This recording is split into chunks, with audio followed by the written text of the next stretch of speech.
te vas a parar ahí, ¿no? Muy bien. Y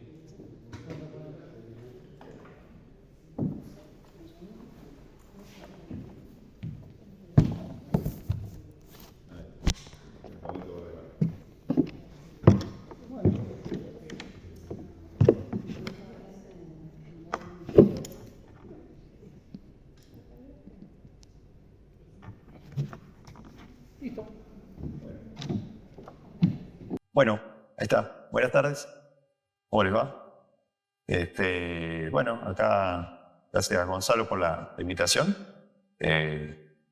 Bueno, vamos a hablar un poquito de algunos ya la vieron esta charla, otros no. Así que bueno, vamos a hablar un poquito de estas dos navecitas, que así como cuando hace poco más de 60 años en Star Trek, Viaje a las Estrellas, empezaba, decía, el espacio, no la frontera final, dice, o sea, los viajes, estos son los viajes de la nave Enterprise durante los próximos 5 años, explorar nuevos mundos, buscar las posibles civilizaciones extraterrestres y llegar a donde el hombre nunca había llegado. Bueno, poco más de 10 años después, casi sin querer, esta nave también una misión de 5 años, explorar nuevos mundos, no buscar civilizaciones extraterrestres, pero llevar un mensaje y efectivamente llegar a donde el hombre nunca había llegado antes.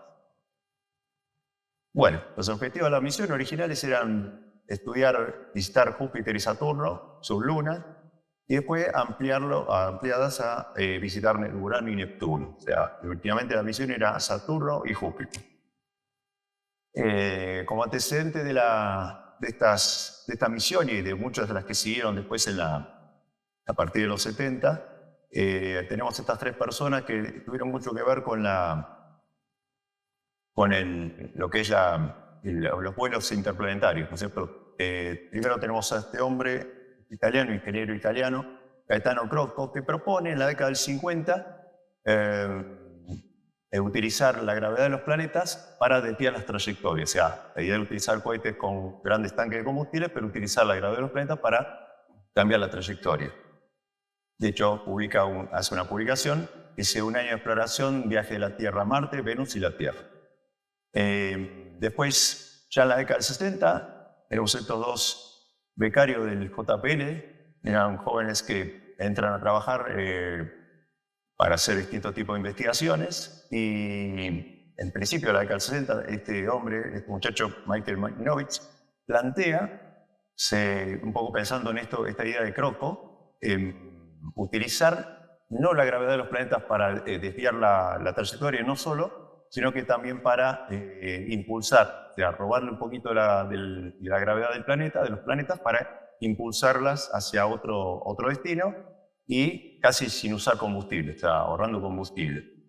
Él hace toda una serie de presentaciones, no le fue tan fácil, el JPL él quería utilizar las computadoras de IBM que hacían poco habían comprado básicamente para calcular la trayectoria de las misiones Apolo, Gemini, y en los tiempos muertos de las computadoras se las prestaban y bueno, era así todos los casos. Por eso llega a esa idea, ¿no es cierto? Y de hecho hace una serie de escritos y todo. En la segunda mitad ya de la década del 60, Gary Flandro, también de JPL, otro becario, retoma un poco esa idea de Michael Minovich, pero hace un descubrimiento a través de haciendo cálculos que daría origen a estas misiones Voyager, ¿no? Es un descubrimiento que también lo publica, le cuesta mucho, a nadie le interesaba, y era que descubrió que a fines de la década del 70, si se lanzaba una nave, iba a ocurrir una alineación planetaria de los 4 planetas gigantes gaseosos, ¿no es cierto? Júpiter, Saturno, Urano y Neptuno, iban a estar todos del mismo lado del sistema solar, y que se permitiría visitarlos en tan solo 12 años, utilizando esta idea de Michael Minovich, o sea, usando lo que se llamó asistencia gravitatoria. Y obviamente reducir el tiempo de viaje, ¿no? Hoy en día un viaje a 4 planetas moriría más de 30 años más también. Él lo presenta a la gente de la NASA, lo ignoran por completo prácticamente, les costó mucho llegar a que lo aceptaran, y hay una anécdota que cuenta que se presentan a presidente, ¿no? El director de la NASA se presenta, bueno, cuando ya llegan a aceptarlo, a escucharlo, decir, bueno, está bien, vamos a ir para adelante con este proyecto. Se presentan al presidente y decir, bueno, señor presidente, acá hay una oportunidad única, hay que financiar esta misión. Es única porque la última vez que ocurrió fue en 1804 y estaba el presidente Thomas Jefferson y no aprovechó la oportunidad. El presidente Nixon se rió como diciendo, bueno, está bien, hagan dos. Le autoriza solamente dos misiones.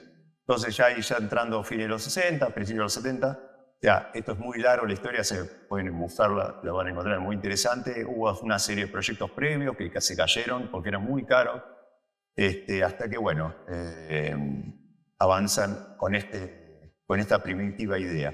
En el interín, en el año 72, ¿no es cierto?, principios de los 70, la NASA, no el JPL, sino el Centro Espacial Ames, desarrolla un par de naves, que son las Pioneer 10 y 11, la Pioneer 10 y 11, que serían las dos primeras naves que llegarían a Júpiter y Saturno, finalmente. Eran dos naves bastante sencillas, básicas, pocos instrumentos, pero iban a ser como una especie de conejillo de India para cuando llegaran atravesaran, por ejemplo, el cinturón de asteroides. Muchos científicos creían que era imposible cruzar el cinturón de asteroides sin llevarse por delante a un pedazo de roca. Y estas dos naves si sobrevivían, iban a decir que sí, se podía hacer ese tipo de viaje. Obviamente eran naves que no iban a volver a la Tierra, y lo contratan a este señor, que seguramente todos lo conocen, Carl Sagan, para que junto a Frank Drake, colega, diseñen un mensaje para posibles civilizaciones que en un futuro remoto se pudieran cruzar en la galaxia. Estas dos personas, bueno, crean esta famosa placa de la Pioneer, muy sencillita, que la usan al costado de la nave. No es muy complejo lo que lleva, un gráfico del sistema solar. Obviamente estaba Plutón todavía como planeta, indicando el tercer planeta donde sale la nave. Una imagen de un hombre y una mujer saludando, desnudo, obviamente vimos al mundo. La imagen causó mucho revuelo en Estados Unidos porque vamos a llevar una imagen de nosotros desnudos de paz. Un horror para la gente. Les costó, bueno, lo lograron poner. Después atrás un esquema de la nave, como para que veamos más o menos unas posibles civilizaciones como somos nosotros, el tamaño. Y después acá una especie de mapa interestelar, un GPS interestelar, en el que en el centro estamos nosotros, el sistema solar, y después hay 14, de estas 14 líneas que salen de ahí son la posición de 14 púlsares que están cercanos a nosotros. Y acá el código binario, todos los parámetros de esos púlsares. Como cada púlsar tiene un periodo de pulsación muy característico, individual. Si estos seres son muy inteligentes, que pueden viajar por la galaxia, triangulan esas posiciones, podían ubicar nuestra ubicación en la Vía Láctea. Obviamente también causó revuelo, porque si cómo le vamos a decir dónde vivimos nosotros, alienígenas, extraterrestres nos invaden. O sea, no fue tan fácil enviar esta placa. Y después acá arriba una representación del átomo de hidrógeno que se utiliza como unidad de tiempo, de unidad compleja en explicación. Así que bueno, sencillito el mensaje, placa de aluminio, y se lanza. Por suerte las dos naves llegan al cinturón de asteroides, lo cruzan sin ningún problema, llegan a Júpiter, no hay ningún problema, Saturno también, pero descubren algo importante, que Júpiter tiene un enorme cinturón de radiación, que eso podía llegar a hacer freír a la electrónica de las naves, entonces le sirvió mucho a la NASA para diseñar las futuras misiones teniendo en cuenta esa intensa radiación.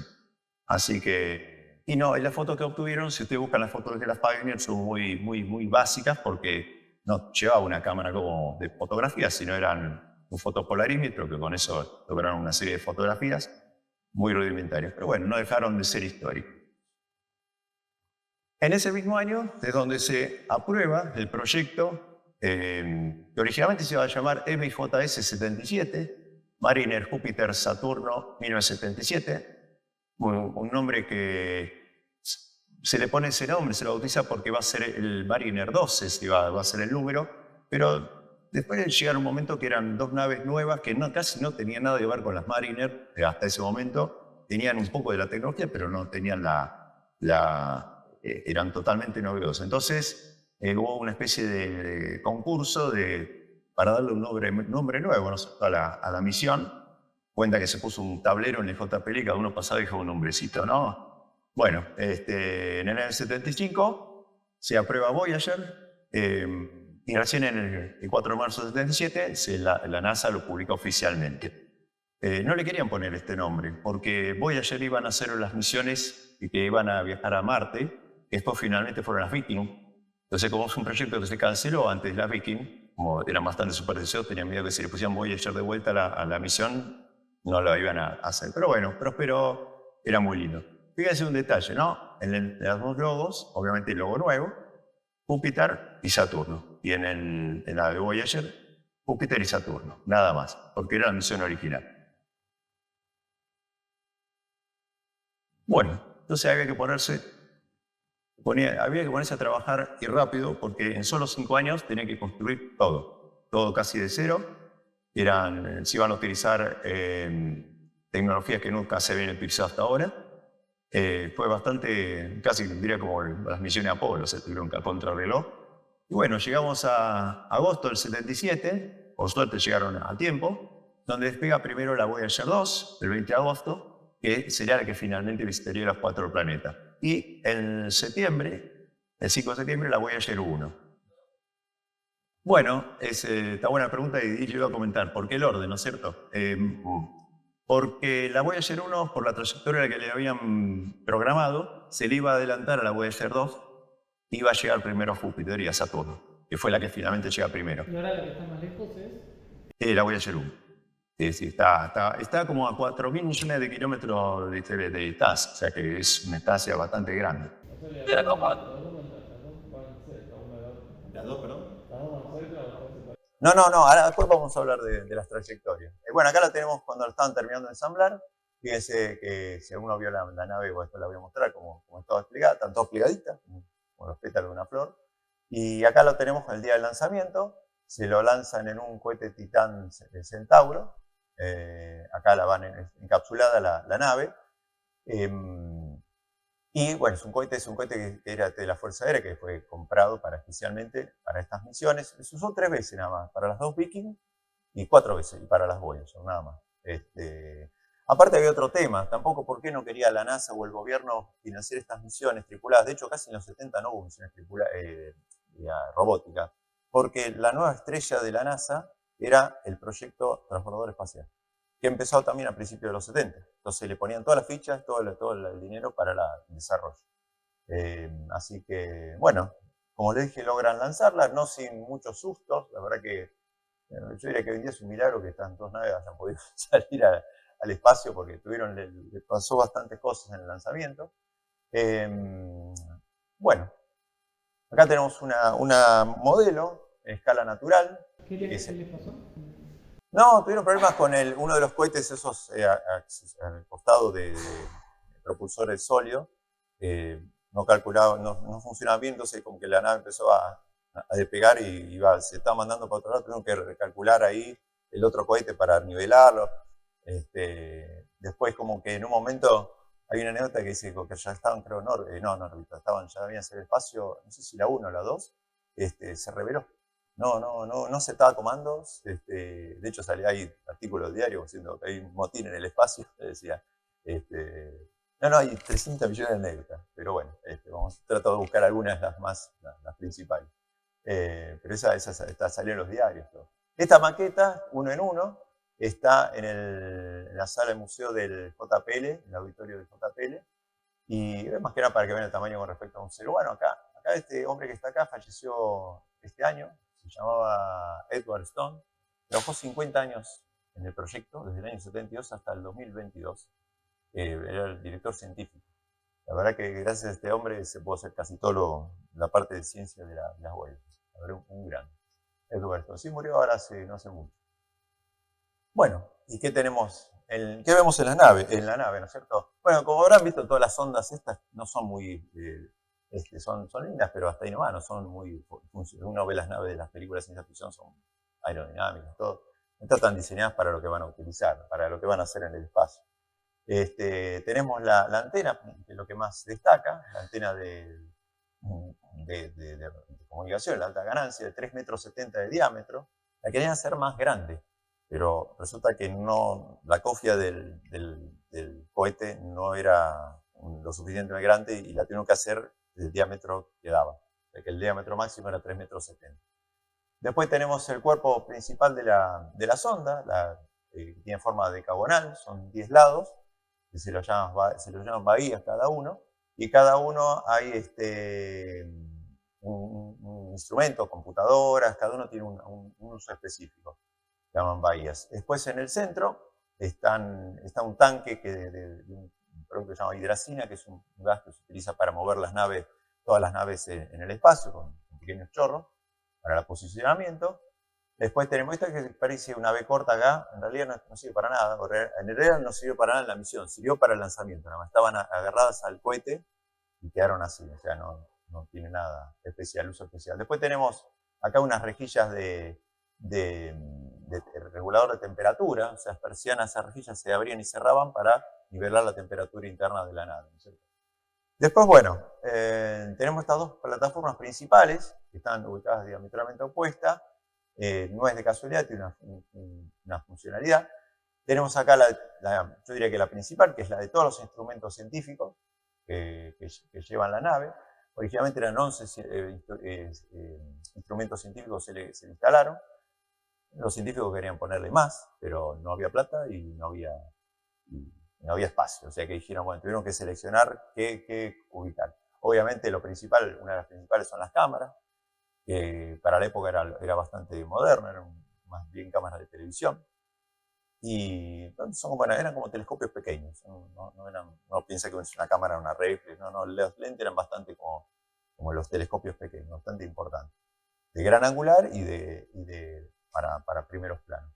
Y después tienen fotopolarímetros, espectrómetros, o sea, había que estudiar todos los planetas que visitaran lo mejor posible. Entonces tenían esa batería de instrumentos. Porque estas son dos naves de sobrevuelo, yo no lo conté, no son orbitadores, no eran naves que iban a pasar por los planetas, orbitarlo, estudiarlo y seguir camino.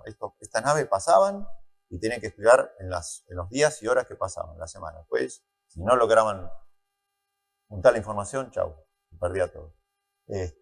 Y bueno, y después tenemos del otro lado la fuente de los generadores de energía, ¿no es cierto?, nuclear, porque, son naves que iban a viajar tan lejos del sistema del Sol, que la radiación solar es tan baja que no podían ponerles paneles solares. Entonces tienen que usar generadores nucleares, se llaman generadores RTG o generadores termoeléctricos de radioisótopos de plutonio, que eso le garantizarían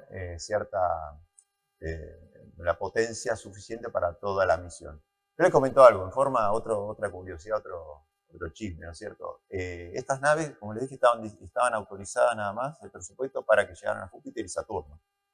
Pero a puerta cerrada todos los ingenieros decían, nosotros queremos que llegue a Urano y Neptuno. Entonces, ¿qué hicieron? Sin que se enteraran las grandes cabezas de la NASA, sobredimensionaron todo en la nave.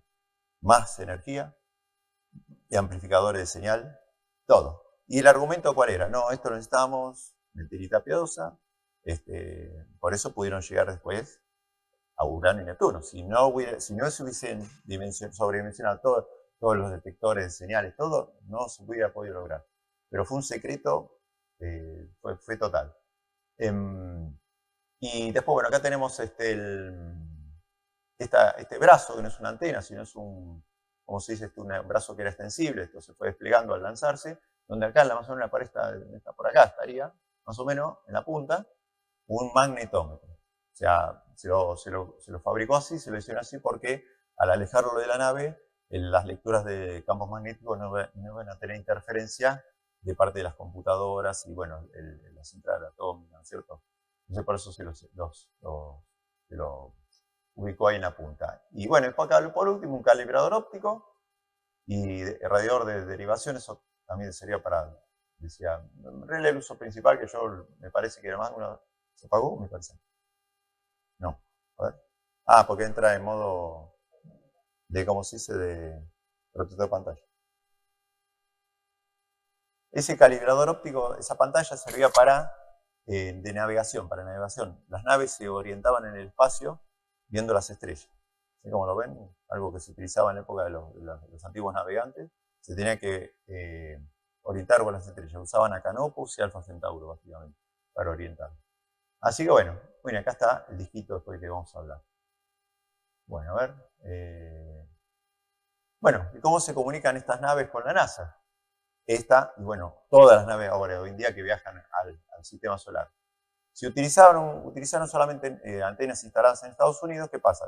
Cada tantas horas nos queda del otro lado, está la central, la receptora está en Estados Unidos, está en el lado que interfiere la Tierra, la recepción de las señales. Como había que recibir en forma constante las 24 horas, los 7 días de la semana, la única manera era instalar una serie de antenas en 3 partes, en 3 lugares estratégicos del planeta, en la que hubiera conectividad las 24 horas, los 7 días. ¿Todavía se hace así? Sí, de hecho esto se construyó en la década del 60, en el año 63 más o menos, porque en ese momento estaban las misiones Mariner, las Pioneer, que iban a Venus, a Mercurio, las Ranger a la Luna. Con la Luna no había problema porque la tenemos acá nomás, ¿no? Pero se la construyó una en Goldstone, en California, con varias antenas, otra en Canberra, en Australia, y el tercer complejo está en Madrid, ¿no es cierto? Son antenas que originalmente eran las más grandes de 64 metros de diámetro, pero ¿qué pasa? Después cuando la Voyager 2 ya llega a Urano y Neptuno, ya las tuvieron que ampliar. Y hoy en día son antenas de 70 metros cada uno. ¿Es una antena en cada lugar? No, son complejos varios, pero hay una grande principal que es de 70 metros y después hay otras más pequeñas de 30 y pico de metros. Más o menos varía, entre los 3 centros varían un poco, pero son un complejo de varias antenas. Después en algún momento utilizaron también, creo como pasó por Neptuno o en la Voyager 2, utilizaron el complejo ese de 27 radiotelescopios que están en Nuevo México. Son los que aparecen en la película Contacto. Bueno, esos radiotelescopios los pusieron todos en red y lograron mejor señal. ¿Y cómo funciona la interferencia entre emisiones? ¿O no existe?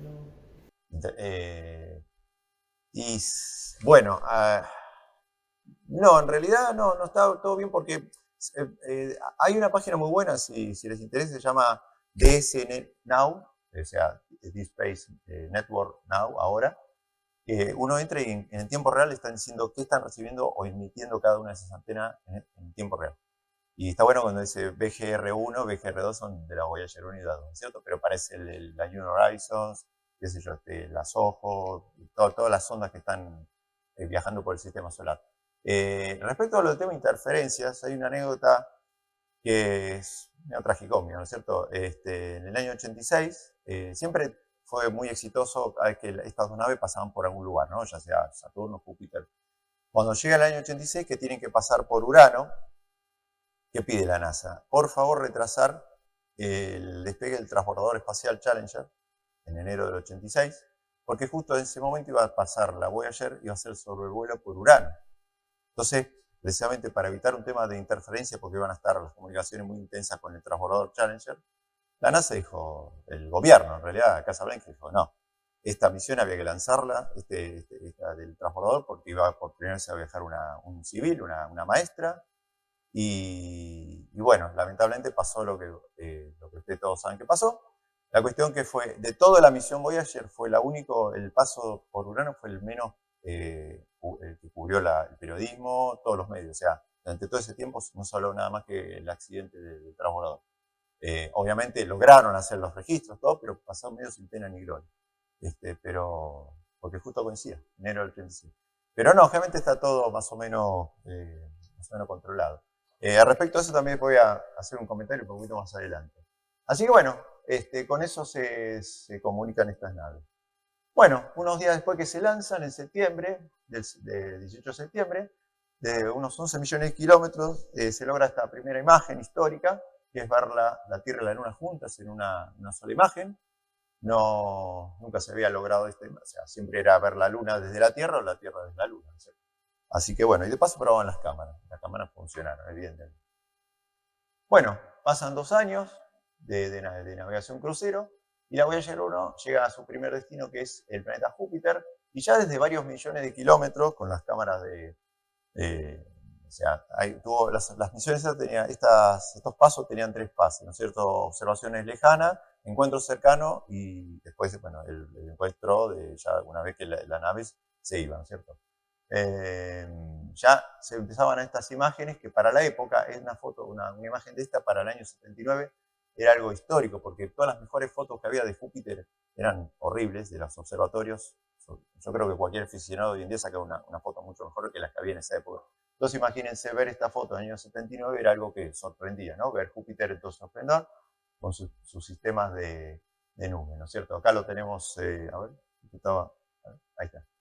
Esto es una serie de fotos, no es una filmación, o sea, es una filmación a partir de una secuencia de fotografías mientras la nave se iba acercando, en la que se ve también por primera vez la meteorología de la Gran Mancha Roja, esa enorme tormenta que hace más de 300 años que se observa. Y bueno, se logran estos primeros planos de la Mancha Roja, acá tenemos con estas otras tormentas menores, y la compleja estructura de la atmósfera, que recuerda un cuadro de Van Gogh, ¿no es cierto? Es algo impresionante. Y uno de los primeros descubrimientos, anillos. Se descubre que Júpiter también tiene anillos, como Saturno, y no se sabía hasta ese momento. Se había descubierto hacía muy poco, pero muy poco, desde la Tierra, se había descubierto que Urano y Neptuno también tenían. Porque justo Urano y Neptuno habían pasado por una estrella, y el brillo de esa estrella había empezado a parpadear. Entonces descubrieron que eran anillos. O sea, no eran visibles, pero sabían que estaban. Pero bueno, esto no se sabía en Júpiter. De hecho, es una foto que la nave toma ya, creo que se estaba retirando, saca del lado medio nocturno, que se ve la atmósfera de Júpiter. Son anillos muy finitos, de compuesto de polvo, por eso no se lo ven desde la Tierra. Y acá viene, a ver si será que sí. En el marzo del 79, la Voyager 1 visita las principales lunas, las famosas lunas Galileana y Europa, Calisto y Ganímedes. Esto es un fotomontaje, en realidad no se logró, esta es una foto única. Ya de por sí ver esta foto también era totalmente histórico, porque eran 4 nuevos mundos realmente, nunca se los había visto así de la Tierra. De los 4, los 2 más interesantes son Io y Europa, los que trajeron más sorpresas, y Ganímedes y Calisto. Ganímedes se descubre que termina siendo el satélite más grande del sistema solar. Hasta ese momento se pensaba que era Titán, de Saturno, pero no, se descubrió que es Ganímedes. ¿Y qué pasa en marzo del 79? Esta chica que está acá, que seguro todos los que vimos Cosmos nos acordamos, Linda Moravito, era una científica que estaba estudiando también, y ella se encargaba de tomar fotos de Júpiter y las lunas, pero en alta exposición para ver las estrellas de fondo y hacer cambio de trayectorias de la nave, ¿no? Correcciones de la trayectoria de la nave. Y un día, en esta foto que tiene en la mano, del satélite Io, ve una manchita, que hay otra foto, ella le llamó la atención, ¿no es cierto? La muestra a sus superiores y le llama la atención porque al principio se pensaba que era como una luna que salía por atrás, ¿no es cierto? Que estaba amaneciendo, y si no hay ningún satélite de Júpiter que pudiera estar saliendo, aparte tendría que ser grande, se tendría que conocer. Y bueno, haciendo una serie de estudios un poco más detallados, se descubre que eran erupciones volcánicas. Se descubría por primera vez volcanes fuera de la Tierra. Volcanes, se sospechaba que Io tenía, porque los análisis de la luz espectrales se notaban determinadas sustancias que son azufre, ¿no es cierto? Decía, algo raro en Io. Bueno, resulta que era todo ese material que Io expulsa al espacio y queda orbitando al planeta Júpiter. Son volcanes muy, muy impresionantes, porque tenemos erupciones de 300 kilómetros de altura, y hoy en día ya se conocen hasta 400 volcanes activos. Es impresionante. Bueno, cada mancha negra que vemos acá son volcanes. Y bueno, esta chica se hizo famosa de la noche a la mañana, empezó a dar charlas como descubridora de los volcanes de Io. Digamos que tal vez llame la atención, ¿no? Porque Io, si estamos hablando que tenemos un planeta que está muy alejado del Sol, hace mucho frío, y la mayoría de las lunas son todas heladas, como puede haber una luna que tenga volcanes activos.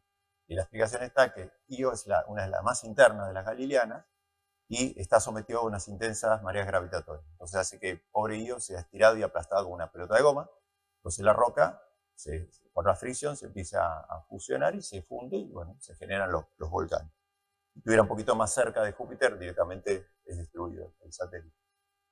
Bueno, y otro descubrimiento que hace la Voyager 2 en julio del 79 es este primer plano de Europa, y se descubre esta serie de líneas que recuerdan a los viejos canales marcianos de Percival Lowell en el planeta Marte, y resulta ser que haciendo estudios se descubre que esto es una corteza de hielo que rodea, es muy perfecta, es liso como una bola de billar, Europa, y que es hielo de agua, de un espesor se estima de unos 70 kilómetros de profundidad, y se sospecha que en estas grietas, o sea, debajo de ese hielo, hay agua líquida, o sea al estar a más temperatura, a mayor profundidad, ese hielo está fundido, y hoy en día se sabe que se sospecha que hay un océano de 30 kilómetros de profundidad, que rodea todo el satélite. O sea, hay más agua líquida en Europa que en todo el planeta Tierra.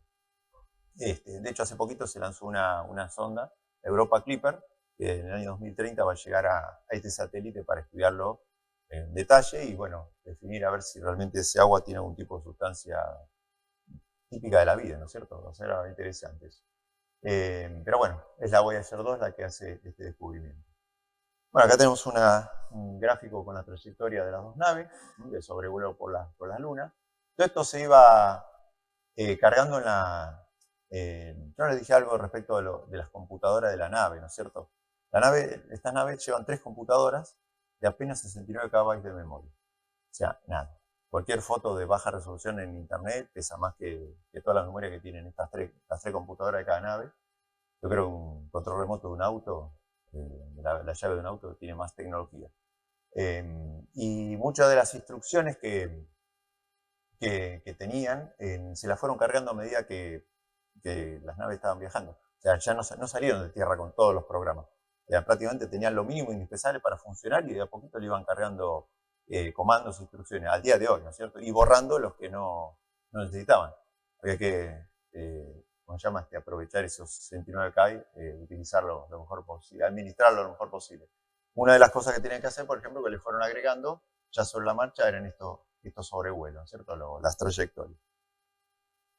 Bueno, después en el año 80, la Voyager 1 y en el 81 la Voyager 2 llega a lo que en ese momento era su último destino, que era el planeta Saturno. Y nuevamente ahí vienen las grandes sorpresas, ¿no?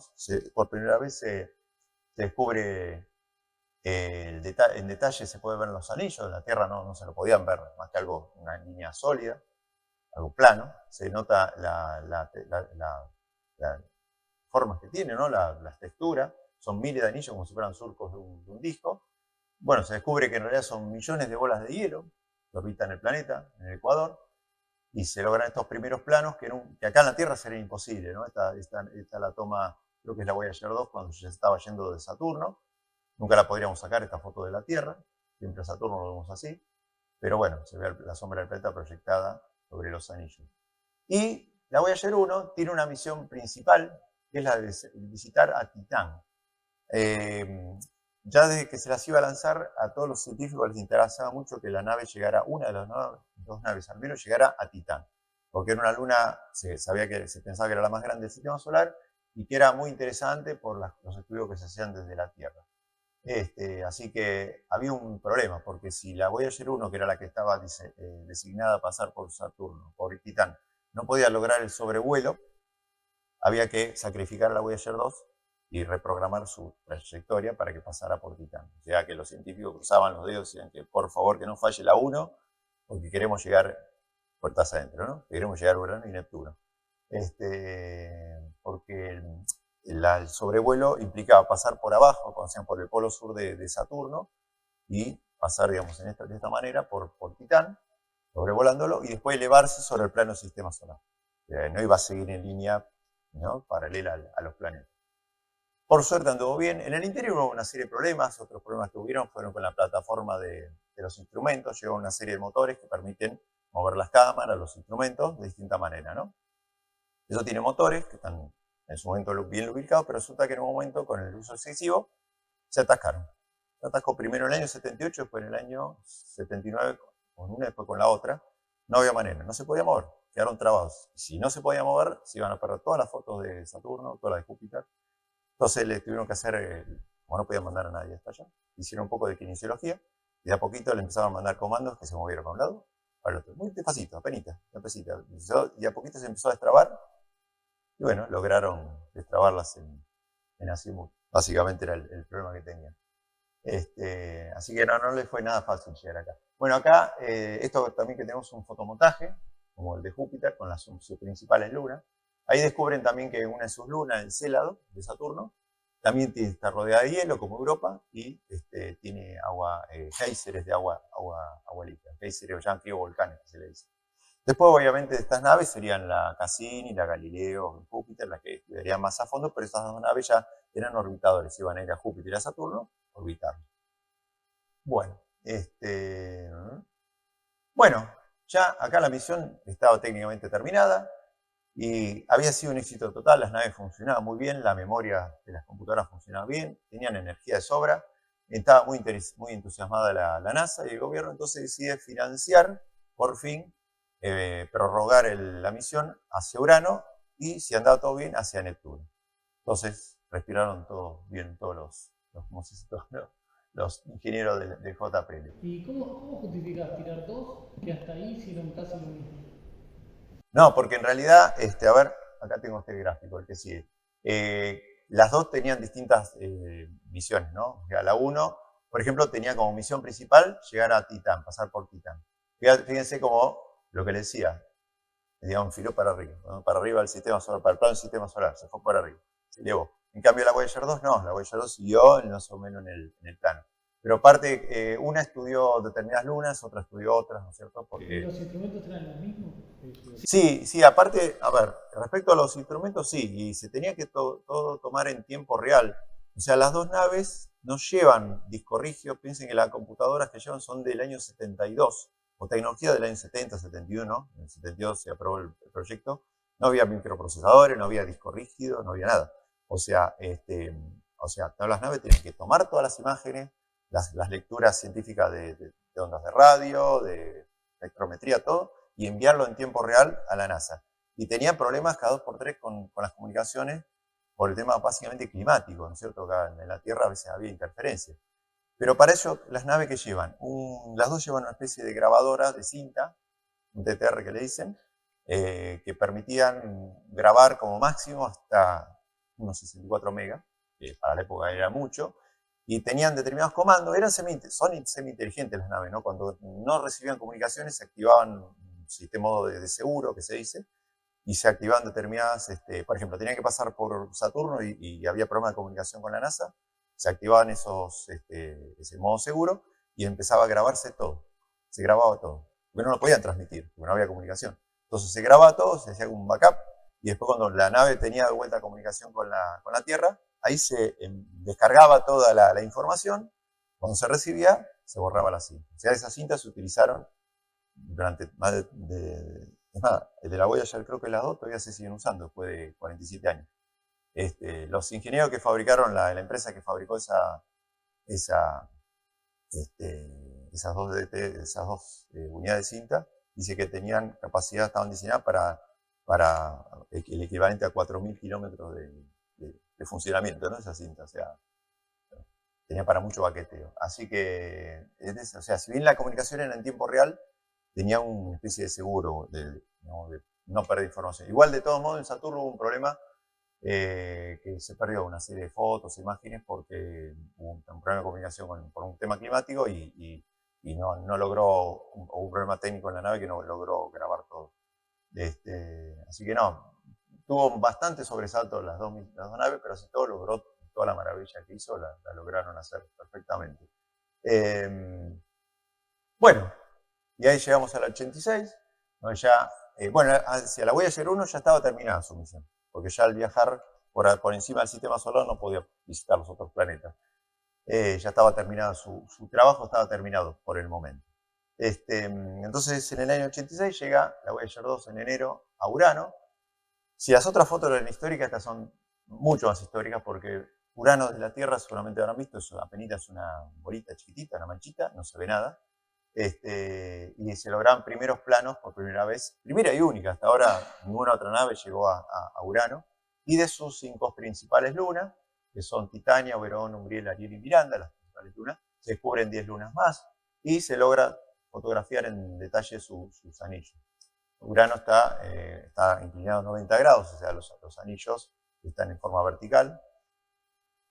Acá tenemos un gráfico del sobrevuelo. Ven cómo están este es el plano del sistema solar. Acá está Urano, está inclinado a 90 grados y los satélites orbitándolo de la misma manera. Fíjense, estas son las horas. Fíjense, muy pocas horas. O sea, 6 horas, 8, 14, más de 14 horas de sobrevuelo, nada más. Y había otro problema, que también les pasó lo mismo después en Neptuno. Si bien sobredimensionaron a las 2 naves, el tema de la iluminación del Sol no lo podían modificar. A esa distancia de Urano y Neptuno, el Sol, la radiación solar es menor, entonces está todo más oscuro. Entonces lograr buena fotografía era todo un desafío, porque tuvieron que cargarle nuevos comandos a las naves para que, ¿vieron cuando uno saca una foto de un objeto en movimiento o moviendo la cámara? Bueno, acá tuvieron que hacer exactamente eso. Pasaba por Urano y la cámara se tenía que mover, era como un ballet interplanetario, para que lograran esas fotos sin salir movidas. Y de hecho, vieron que salieron perfectamente bien. Y había otro tema, otra curiosidad que tiene que ver con el DTR, que tiene que ver con esto también. Cuando se encendía la cinta grabadora, o se enciende, claro, al estar en el vacío, ¿no es cierto?, no hay gravedad, eso genera un pequeño movimiento, vibración en la ¿cómo se dice?, en la nave. Entonces eso hacía que pudiera desviarse o no sacar bien buenas fotos, imágenes, o tomar buena lectura. Entonces le cargaron un comando que le decía a la nave que cuando se encendía la unidad de cinta, se encendieron los pequeños propulsores para compensar ese pequeño movimiento, ¿no? Ese temblor, pongámosle. Es como cuando uno usa una de esas multiprocesadoras, cuando la enciende, miro que le hace un coletazo. Bueno, pasaba lo mismo con la cinta. No, todo es impresionante porque parece una coreografía. Y todo lo peor, todo que cuanto más lejos estaban, las señales demoraban más en recibirse y contestar. O sea, hay que tener en cuenta el tiempo de viaje. O sea, hoy en día estamos hablando de 19 y 20 horas de diferencia. O sea, yo le mando una instrucción a la nave, la reciben dentro de 19 horas, y si la nave tiene que contestar, recién la tengo que esperar otras 19 horas. En esa época no era, pero había 4 horas, 3 horas, no era todo en tiempo real. Bueno, en el año 89, o sea, 3 años después, llega a su última parada, que es el planeta Neptuno. Nuevamente imágenes históricas, porque si Urano no se ve bien, Neptuno se ve mucho peor acá desde la Tierra. Hoy día se logra más o menos fotos interesantes con los telescopios del Hubble, ¿no es cierto? El telescopio logra sacar fotos más o menos buenas, pero ninguna como esta. Seguramente todos conocen las fotos que más conocemos de Neptuno, un planeta muy azul, muy oscuro. Descubren los científicos una tormenta similar a la de la gran mancha roja de Júpiter, y bueno, se les quema el cerebro a los ingenieros y la bautizan la gran mancha oscura. No, se les ocurrió mejor nombre. Y esta foto que vemos acá de Neptuno no es un fotomontaje. Esta es la última foto que toma la Voyager 2 cuando se está despidiendo, y logra sacar una foto de un cuarto creciente de Neptuno con su luna, su luna más grande, que es Tritón. Es la única luna que puede visitar. Esto lo agregué no hace mucho, porque en enero de este año, unos científicos de Oxford agarraron las fotos originales del Voyager. Las fotos no eran en color, eran todas fotos en blanco y negro en distintos filtros, con distintos filtros. Entonces por computadora se podían sumar los colores distintos, entonces recomponer la imagen y hacerla en color. Porque realmente las fotos en blanco y negro tienen mejor resolución, son mejores. Y hacen un reprocesado de esas imágenes y descubren que el verdadero color de Neptuno es este, no es este. Después, obviamente, los ingenieros que participaron en estas imágenes en el año fin de los 80 admitieron que sí, efectivamente estas imágenes están exagerados los colores, porque era la manera de estudiar bien la forma de las tormentas, ¿no es cierto? Que no son tan visibles como la de Júpiter, ¿ven? Que apenas se ven acá. O sea que se parece más bien a Urano. Así que bueno, acá tenemos una imagen que le decía del anillo. Fíjense, esta imagen cómo la tuvieron que sobreexponer. Esto es Urano, acá se ve un cuarto creciente, está Urano, pero Neptuno está requemado prácticamente. Acá se ven apenas los dos anillos muy, muy finitos, más finitos que los de Urano. Y una de las tantas fotos que logró tomar de Tritón, ¿cierto? Creo que estas lunas son verdaderos mundos, en serio. Yo creo que si estas lunas todos estuvieran orbitando el Sol como planetas, no tendría nada que envidiarle a cualquier otro planeta. Hay muchísimas cosas que se descubrieron con estas lunas. Bueno, y como que ahí se terminaba el sistema solar y se terminaba la misión. Acá tenemos, como hicimos antes, un esquemita del paso solamente pasó por Tritón, la otra luna es Nereida, pero no tenía la posibilidad de pasar. Y bueno, ahí decimos, se acabó el sistema solar, aparentemente se acabó la Voyager. ¿Qué es lo que sigue, no es cierto? Bueno, las naves siguen funcionando muy bien, tenían energía de sobra, las computadoras, las comunicaciones eran ideales, entonces ya estaban entusiasmados los científicos. Y, esto es un esquema esquemático, pero más o menos se muestra lo que mostraba antes, ¿no? Como la trayectoria que llevó la Voyager 2, por Júpiter, Saturno, Urano y Neptuno. ¿Cómo?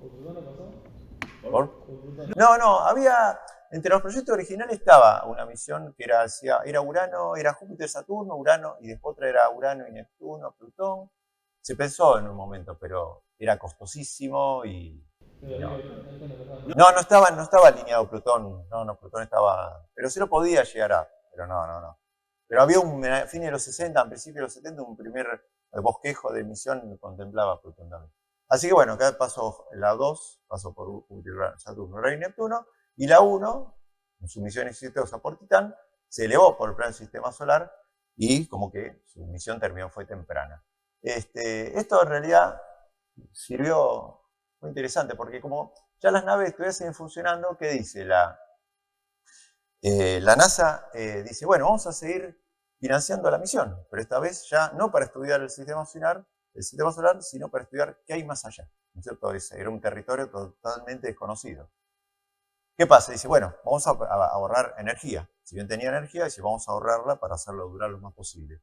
Entonces, una de las cosas que había que apagar eran las cámaras, porque ya en esa época no había más fotos para sacar, entonces no tenía sentido tener las cámaras en funcionamiento. Entonces, Carl Sagan dice, esperen, vamos a hacer una cosa, ya que aprovechamos la Voyager 1 que está elevado sobre el plano del sistema solar, antes de apagar la cámara, ¿por qué no volvemos a hacer una foto parecida a la que tomó del Sol de la Tierra y la Luna? Pero esta vez hacer una especie de selfie, pero del sistema solar. Y se logra esta foto histórica que yo creo que no se va a repetir en décadas, que es todo el sistema solar en un solo cuadro. En realidad son, como pueden ver, es un mosaico. El gran angular de la nave, de la cámara, no le da, pero fue barriendo todo el cielo, y ahí aparecen todos los planetas, o casi todos. Aparece Júpiter, Venus, la Tierra, Saturno, Urano y Neptuno. Acá los únicos que faltarían serían Mercurio y Marte, pero no salían porque quedaron tapados por la luz del Sol. Acá se ve algo del Sol, ¿no es cierto? El Sol si bien está muy débil a esa distancia, sigue siendo para las cámaras, sigue siendo bastante intenso. ¿Qué son la J y la EB? Son los nombres de las posiciones reales de los planetas. Saturno, Urano, Neptuno, acá tenés Júpiter, la Tierra y Venus. En la posición real, o sea, lo que tendría que hacer es agarrar esta foto y pegarlas ahí, ¿no es cierto? Pero las fotos individuales son estas. O sea, esta foto está acá, está procesada. Y ahí es donde Carl Sagan, cuando ve esta foto de la Tierra, ese puntito imperceptible, la bautiza, ahí famosa frase, el punto azul pálido, ¿no? Y es como nos vemos nosotros desde 6.000 millones de kilómetros de distancia, que es donde estaba la Voyager 1. Y esta foto se llama Retrato de Familia.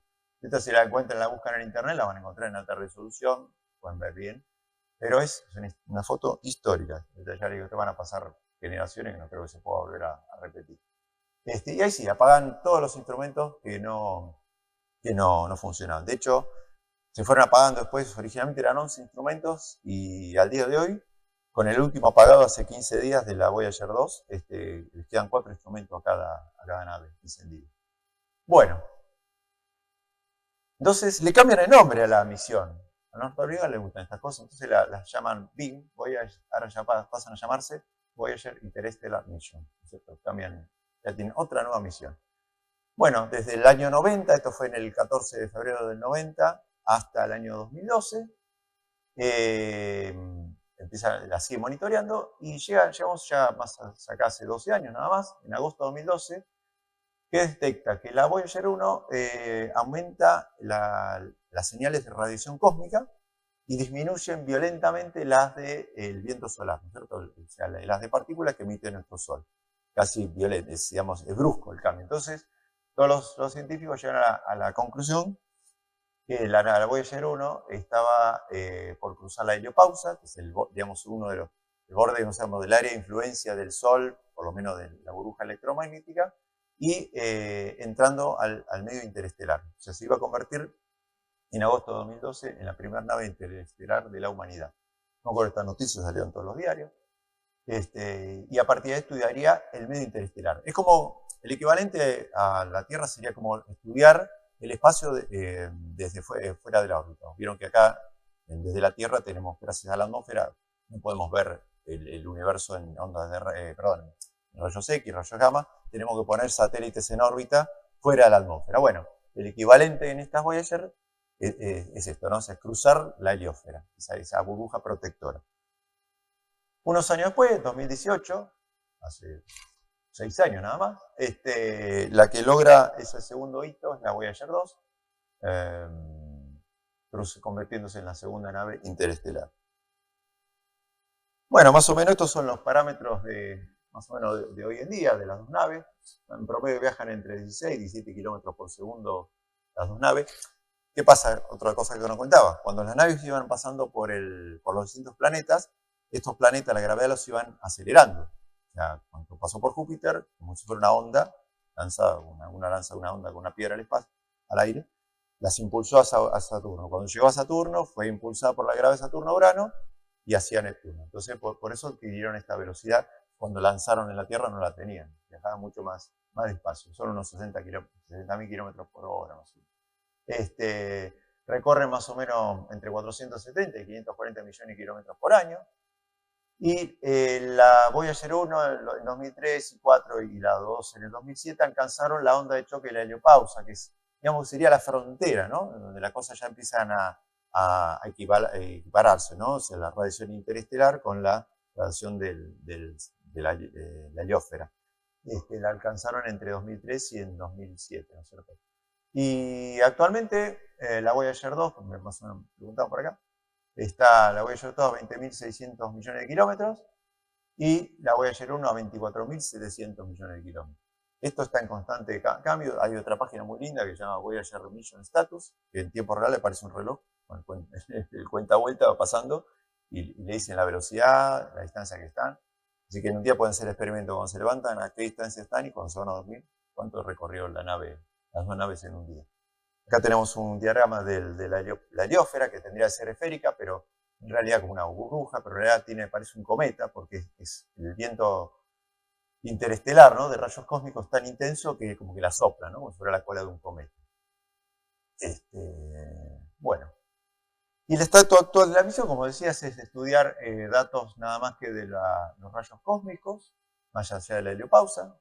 Solamente están funcionando los detectores de partículas de alta y baja energía. Y se cree que, se estima que si no falla nada de las dos naves, todavía les va a quedar energía para funcionar hasta el 2026, 2030. Lo corregí, yo antes decía 2026, 2027, pero hace poquito leí que con la lectura de energía que tiene ahora aguantan hasta 2030. Así que en el año 2027 van a cumplir 50 años, más de 50 años en el espacio. Y ya ahí se van a apagar. O sea, no salieron todo el sistema solar, porque el sistema solar incluye la nube de Oort, ¿no es cierto?, donde están todos los cometas. Está más o menos un año luz de distancia, y se creen que van a llegar dentro de unos 300 años. Ahí recién van a salir oficialmente el sistema solar. Y bueno, cuando se apaguen estas dos naves, van a seguir vagando por la Vía Láctea, orbitándola, ¿no es cierto? Tiene una trayectoria de órbita alrededor de la Vía Láctea, y como en el espacio es un vacío casi perfecto, no hay ningún tipo de erosión que valga, no hay aire, no hay agua, no hay ni nada, estas naves van a permanecer prácticamente intactas durante los próximos 5.000 millones de años.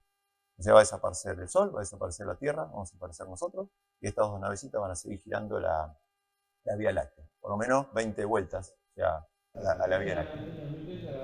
¿Cómo? No entiendo. El 2000 se pagaría también. No, sí, entre 2026, Yo creo que están esperando que lleguen mínimo hasta 2030, hasta 2027, que es cuando se cumplan los 50 años. Pero me parece que, por lo que leí hace poco, hasta 2030. A ver, consumen 4 watts por año estas naves.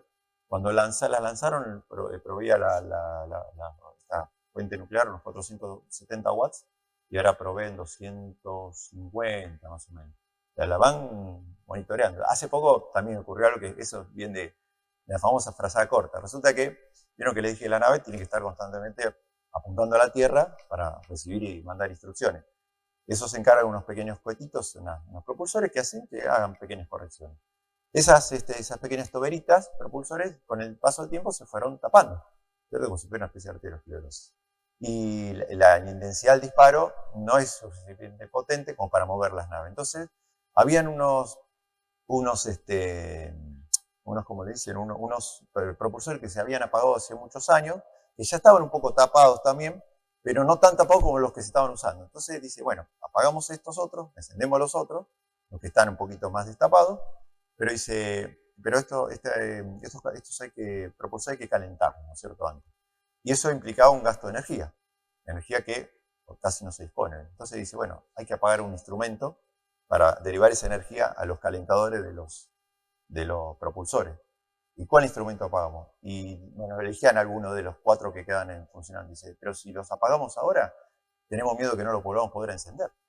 ¿Y qué apagamos? O sea, era frazada corta, si nos quedamos con una, bueno, se hicieron estudios todos, se descubrió que se podía apagar uno de los calentadores de la nave, que mantiene la temperatura de a bordo, temperatura más o menos en funcionamiento. Hicieron la prueba que si durante una hora lo apagaban, podían volver a encender y no iban a sufrir ningún instrumento, ningún tipo de daño. Apagaron ese calentador, encendieron los de los propulsores, lograron encender los propulsores, apagaron ese calentador y volvieron a encender el de los instrumentos. No, sí, la frazada corta. O sea que ahí la directora actual se llama Susan Dodd. Dice que es como cuidar a personas ancianas. Cada año se hace cada vez más difícil, ¿cierto? Surgen más problemas. Bueno, y les decía, entonces esas naves van a seguir prácticamente por la eternidad. Bueno, acá llegados esto lo agregué no hace mucho. Fue el último gran problema que tuvo la Voyager 1, en la que todos pensábamos que ya era el final. Y resulta que en noviembre de 2023 la NASA empezó a recibir ciencia que no se entendía, ininteligible. Tenía una especie de afasia. La Voyager 1 no se le entendía nada a lo que mandaba y les costó mucho tiempo descubrir el motivo de la falla. Y se descubrió, esta es una de las memorias. Fíjese que en la foto esta, del principio de la década 70, todavía figuraba el nombre antiguo, ¿no? Mariner Júpiter Saturno 77. Esta es la placa de memoria. Esto era el programa, la placa es el Flight Data System. De esas 3 computadoras, una es la que se encarga del corazón principal que maneja todo el resto de la nave. La otra computadora es la que maneja las posiciones y la tercera computadora es la que reúne toda la información científica, la empaqueta en forma de información binaria y la retransmite a la Tierra. ¿Qué se había estropeado? Justo el sistema, la memoria que empaquetaba toda la información y la retransmitía. Y si no se podía arreglar eso, listo, chao. Por más que anduviera el resto, no servía de nada. Si no se podía mandar la ciencia, fin de la misión. Bueno, descubren que el problema fue en uno de esos pequeños memorias, ¿no es cierto? Se habían quemado. Entonces, ¿qué hizo la NASA? Los ingenieros movieron todos los comandos que pudieron al resto del sistema para no utilizar esa memoria fallada. Y algunas partes se perdieron, obviamente, pero lograron reubicar todo. A todo esto hay un tema. Los ingenieros que están trabajando ahora son no más de 10 personas. Son toda gente joven, que la mayoría no había nacido cuando estas naves fueron lanzadas, y porque los originales ya la mayoría están muertos, jubilados, ¿no es cierto?, retirados.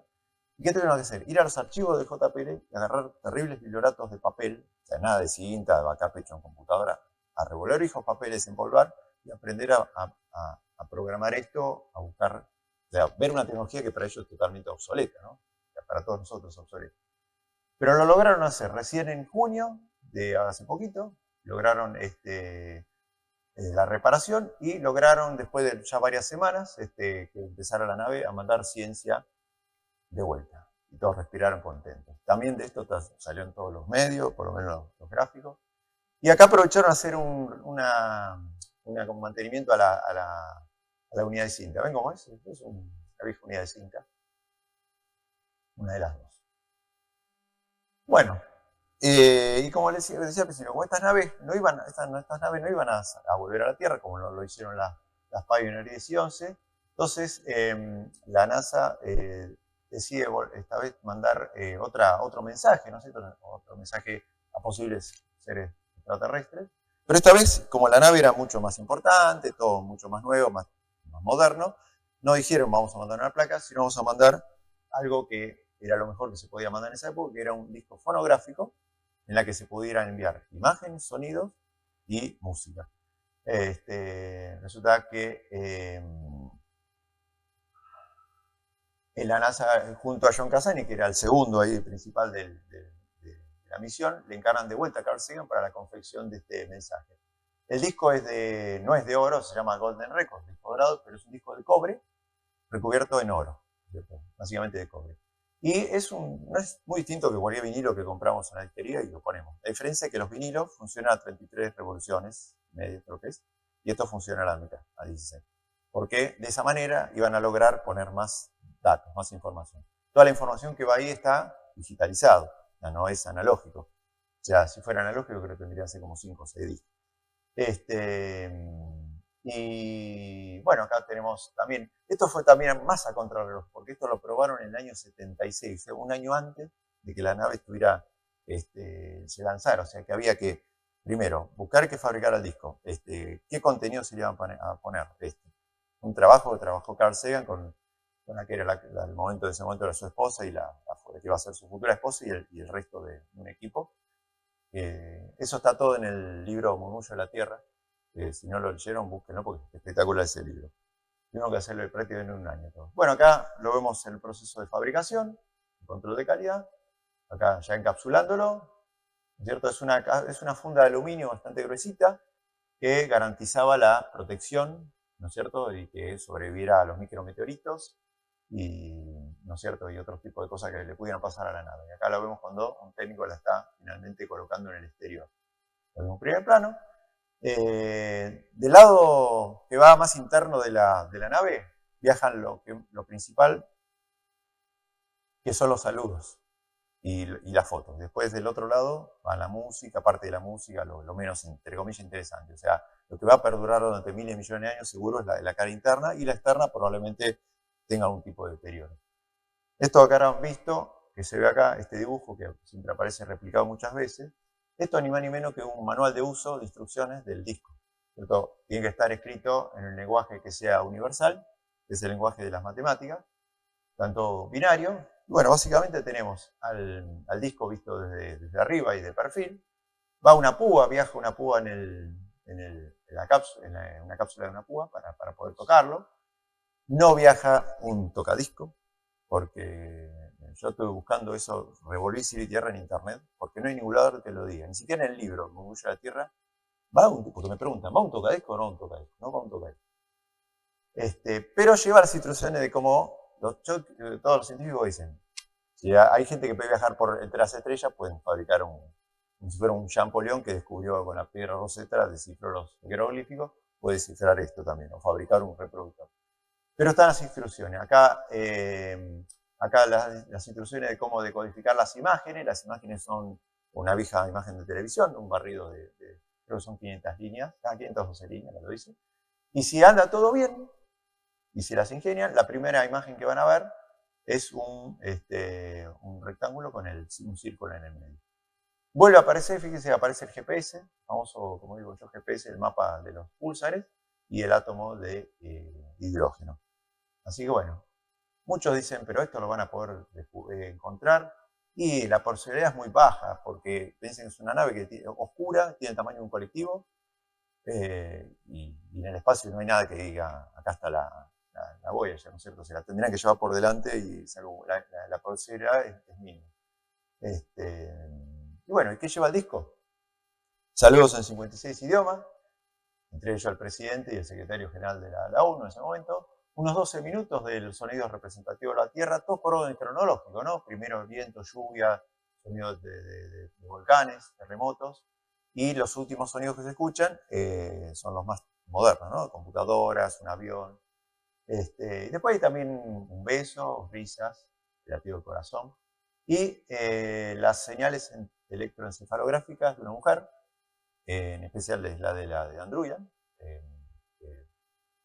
a lo mejor la pueden decodificar, y el canto de las ballenas. Después como digo, una playlist, la primera playlist de la historia que se manda al espacio, con 1 hora y media de una selección de la mejor música de la Tierra. También costó hacer la selección, pero bueno, tenemos música de Bach, Beethoven, canto de distintas culturas originarias, australianos, de México, de Perú, también lo más cercano a nosotros de Perú. Y después, bueno, iba un rock and roll, que es el tema Johnny B. Good, el tema de Volver al Futuro, por Chuck Berry. En realidad no iba a ir este tema, querían grabar el tema Aquí llega el sol, Come the Sun de los Beatles. Y los 4 Beatles estuvieron totalmente de acuerdo, muy contentos. Y resulta que el presupuesto de la NASA para la construcción del disco y la fabricación era de $25.000 cada disco, o sea, $50.000. EMI, en ese momento, dijo, bueno, pónganlo uno en cada disco, $100.000 de derecho. No. Entonces, Chuck Berry. Y bueno, y un álbum de 116 fotos que muestran distintas formas de la vida en la Tierra y la diversidad cultural, ¿no es cierto? El contenido bastante bien ecléctico, ¿no es cierto? Tenemos un poco una imagen de una silueta de un hombre y una mujer. Acá hay un hombre y una mujer, una foto, no un dibujo de un hombre y una mujer desnudo. Pero, obvio, si casi le querían prohibir la imagen de la página, imagínense una foto de un hombre y una mujer desnudo, directamente dijeron que no, entonces va el gráfico, la silueta con el bebé ahí, ¿no? La panza de la mujer. Y bueno, distintas cosas interesantes, no van imágenes de situaciones feas, ¿no? Que muestran la peor imagen nuestra, ¿no? De guerras, hambre, contaminación, no aparece. Todo esto también está en el libro Murmullo de la Tierra, y todo este contenido está en internet, lo pueden bajar todo, desde la música, los sonidos, los saludos y las 116 fotografías. Bueno, después esta misión, desde el año mismo 79, ¿no es cierto?, al presente, en la cultura popular apareció un montón de películas, de series, creo que los Simpsons también apareció, pero yo acá la que quería destacar es la Star Trek, no sé si soy fan de la saga, porque es la primera en donde aparece, ¿no es cierto? De hecho, fíjense, en el año 79, recién estaba llegando a Júpiter, ¿no es cierto?, la Voyager 1. Esta es una maqueta escala 1 en 1 que prestó John Cassani del JPL, la prestó para la gente de Paramount, para la filmación. Hicieron unos retoques a la nave para que tuviera que ver con el guión. No aparece el disco, no sé si vieron la película, si no, véanla. Y el personaje supuestamente es Beecher, toda la película. ¿Qué es Beecher? Una entidad extraterrestre que visita al creador. El creador éramos nosotros. Claro, supuestamente una civilización captaba la Voyager y descubren que en realidad es Voyager y está tapada por el deterioro y queda Beecher, ¿no es cierto? O sea, como que interpretan que el creador se llama Beecher. Acá ven el capitán Kirk que está tratando de limpiar la placa. Bueno, en la placa no va, que dice Voyager en la nave, no la tienen, y bueno, pero el resto de la nave es igual. Pero la quiero poner porque es la primera vez que aparecía en un medio. Y aparte era la Voyager 6. Tenía mucho entusiasmo con las Voyager, pensaba que iban a fabricar 4 más. Bueno, y el futuro de la misión, bueno, se cree que de acá a 50.000, a 100.000 años, la sonda la 1 va a pasar a 1.7 años luz de una estrella que ni siquiera es importante, tiene un número de catálogo, y la Voyager 2 a 1 punto de años luz. Y actualmente esa estrella está en la Osa Menor, pero dentro de 40.000 años se van a encontrar a 3 años luz del Sol. O sea, no lleva ningún tipo de trayectoria específica porque tampoco era la idea. Bueno, y volvamos un poquito a esta foto de antes, ¿no? El famoso punto azul pálido. Echemos otro vistazo, ahí está, ese es nuestro hogar, ahí somos nosotros. Sobre él transcurrió y transcurre la vida de todas las personas a las que queremos, la gente que conocemos, o a las que hemos oído hablar, y en definitiva todo aquel que ha existido. En ellas conviven nuestras alegrías, nuestros sufrimientos, miles de religiones, ideologías, doctrinas económicas, cazadores y recolectores, héroes y cobardes, creadores y destructores de civilizaciones, reyes y campesinos, jóvenes parejas de enamorados, madres y padres, esperanzadores infantes, inventores y exploradores, profesores de éticas, políticos corruptos, superstars, líderes supremos, santos y pecadores de toda la historia de nuestra especie, han vivido ahí, sobre una mota de polvo suspendido de un haz de luz solar. Quizá no hay mejor demostración de la soberbia humana que esta imagen distante de nuestro minúsculo mundo. Para mí subraya nuestra responsabilidad de tratarnos más amablemente los unos a los otros y de preservar y apreciar el pálido punto azul, el único hogar que hemos conocido. Carl Sagan.